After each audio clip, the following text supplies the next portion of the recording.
The first time my marriage ended, I stood there and watched it fall apart, and I could not do anything to stop it. The second time someone tried to take my marriage away from me, I showed up fully and I made sure he clearly understood the gap between a man who does not understand what he is walking into and a man who does. That is the whole story if you compress it into 2 sentences. But you are not here for something that short. So I need to take you back to where it all began, far back enough that everything later will make sense in a straight line. Because this story only works if you first understand who Wesley Cash was before everything changed in September 2024. My name is Wesley Cash. I am a civil engineer living and working in Springfield, Missouri. I am 38 years old. And I have lived through a kind of marital betrayal that does not just hurt your feelings, it changes the way your mind works. It reshapes your psychology the same way a severe storm reshapes a coastline. Not quickly, not cleanly, and not in ways you can always notice right away when you look at yourself in the mirror. Some damage shows on the surface, but a lot of it stays underneath, where it quietly influences how you think, how you trust, and how you respond to people. The first time I was married, I was 26 years old. Her name was Tracy. We had known each other since our junior year at Missouri State University. We were the kind of couple people assumed would last because we had already been together through school, exams, stress, and early adulthood confusion. We got married 1 year after graduation. At that time, I truly believed, with the strong and simple confidence that only a 26-year-old can have, that we were stable. I thought we were solid in a way that could not easily break. I believed we were the kind of couple others would point to and say they figured it out early, like we had somehow understood life faster than everyone else around us. That belief lasted about 3 years. Then, everything changed. Tracy left me for a man named Russell Chambers. Russell was 41 years old. He owned 3 car dealerships spread across southwest Missouri. He drove expensive cars without even thinking about it, sometimes changing them weekly. He had a calm, effortless financial confidence that seemed to fill up any room before he even fully stepped inside it. It was not that he was loud or aggressive. He did not act like a movie villain or someone trying to impress others. He was just simply, obviously, richer than me. Not slightly, not in a small way, but in a very visible, undeniable way that could be noticed without anyone needing to ask questions. What made it worse, or maybe what made it stay in my mind longer than anything else, was that he was not cruel. He was not disrespectful. He did not act like he was stealing anything. He was just the man who had more resources, more financial ease, and more options. And somehow that became important in a way I had not fully understood before. Tracy did not even try to soften the ending. There was no long emotional buildup, no slow fading attempt to protect me from the truth. She told me directly. I still remember sitting across from her at our small kitchen table in our apartment on National Avenue in Springfield. The place was not fancy. It was just a normal apartment with normal furniture and normal silence that suddenly felt heavier than it ever had before. She looked at me and said, "Wesley, I love you. I just need more than this." More than this. Those words stayed with me longer than anything else she said that day. More than me. More than us. More than the life we had built together since college. More than a 29-year-old civil engineer with a decent job, a small apartment, and a future that was still in progress and not fully formed yet. In that moment, it felt like I was being compared to something I could not compete with, something I did not even know I was supposed to be competing against. A few days later, I signed the divorce papers in 2013. I remember sitting in my truck outside Nora Jones's law office. She was the same attorney who had handled a few other cases in town, because Springfield is not a large place where everything feels distant. Everything feels connected in small ways, even endings like that.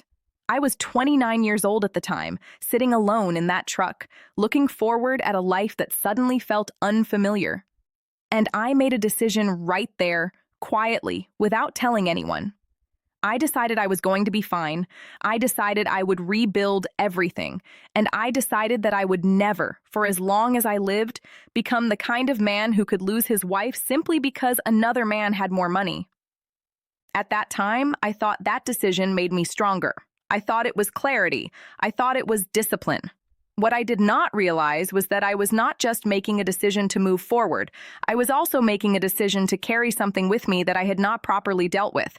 I did not close the wound, I just covered it and kept going, telling myself I was fine. The years after that were focused on rebuilding. I poured myself into work. I focused on becoming better in every measurable way I could control. My career in engineering became the center of my life. I worked long hours, took on difficult projects, and slowly built a reputation for being reliable and sharp in my field. By the time I was 32, I had been promoted to senior engineer. It was not just a title, it felt like proof that I was moving forward in life in a real way. At 33, I bought my own house on West Walnut Street. It was not a mansion, but it was mine, and that mattered more than size or style. I drove a truck I fully owned, no loans attached. I built up savings that gave me a sense of stability I could feel every time I checked my accounts. From the outside, anyone looking at my life would have said I was doing well. And in many ways, I was. I was stable, responsible, and successful by most standard measures. But success on paper does not always remove what is sitting underneath it. Because even while I was building all of that, there was still a part of me that remembered what it felt like to be told I was not enough in a way that sounded calm and final, like it was just a fact of life rather than a painful ending. That memory does not disappear just because you get a promotion or buy a house. It stays in the background and becomes part of how you interpret everything that comes after it. And then I met Vanessa. I said, "It went well." "You sound different," he said. "I feel different," I said, and I truly did. Not because I had stood in front of a wealthy man and made him step back or give in. That part was only a problem that got handled, nothing more than a situation that reached its end. The reason I felt different was because of what happened on the drive back home afterward. It was the full talk, the honest sharing of everything we had both done under pressure, and the clear understanding of why it had happened. It was also the decision we made together, not forced, not rushed, but mutual and calm, that we would not allow a man who had never truly earned anything in our marriage to take up any space in it or influence it in any way again. There is something about Conrad Bale that I often find myself thinking about again and again. He was the kind of man who had spent his whole life using money, information, and carefully planned pressure to get what he wanted from other people. He studied situations like a system, always looking for weak points. He thought he had found the weakest part of my marriage, something he believed was already broken or fragile. He looked at my past, my emotional wounds, and my personal weak spots, and he applied pressure there in a very controlled and precise way, like he was testing a structure for failure. What he did not understand was the difference between a wound that is still open and a wound that has already healed properly. From the outside, they can look very similar. Both can show marks, both can have scar tissue, both can remind you of pain that once existed. But inside, they are not the same at all. One will give in when pressure is applied, while the other has become stronger than it was before. In fact, healed tissue can sometimes be stronger than what was there originally. That is something you learn in basic civil engineering and structural work.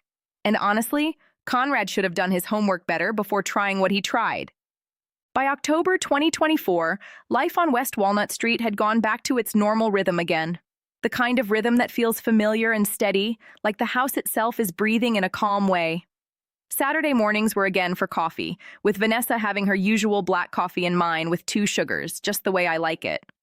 Sundays were for grocery runs at Hy-Vee, walking the aisles with a simple list and no rush, just normal life things that feel small but steady. We would sometimes eat at the end of the bed while watching something light on TV, nothing fancy, just comfort.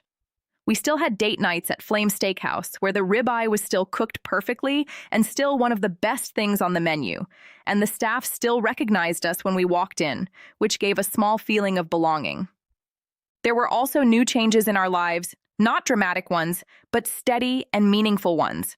We started going to a marriage counselor, not because everything was falling apart, but because we understood that we had come very close to losing something important, and we owed it to ourselves to do better.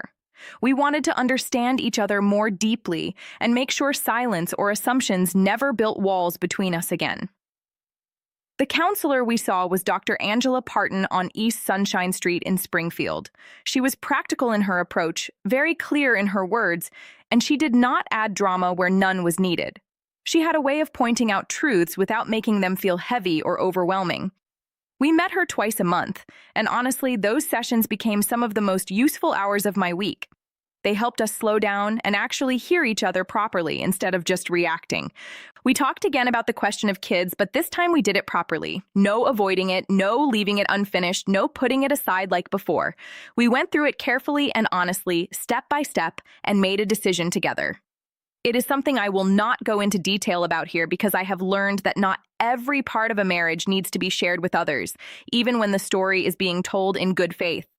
Some things belong only to the two people living them. Vanessa also made changes in her professional life. She updated her client intake screening process, not because she was afraid, but because she was thinking clearly and acting responsibly. She added clearer wording around behavior expectations in the therapeutic relationship, so clients would understand boundaries from the start. She also added a review point after the second session to check for compliance with those boundaries. On top of that, she created a faster system for escalating issues when inappropriate behavior happened. She even spoke with her professional liability insurer to make sure everything was properly covered and understood. She also looked into reporting options with the Missouri Division of Professional Registration regarding behavioral incidents. She did not just react emotionally to what had happened, she built structure around it. That is very typical of Vanessa. She is not someone who just tries to survive problems and move on. She takes what happens and turns it into a system so it does not break again in the same way. As for Wesley Cash, I took care of things in my own quieter way. I repainted the guest room, giving it a clean and simple refresh so it felt more peaceful again. I also started running 3 mornings a week along the Galloway Creek Greenway Trail, just to keep my mind and body steady.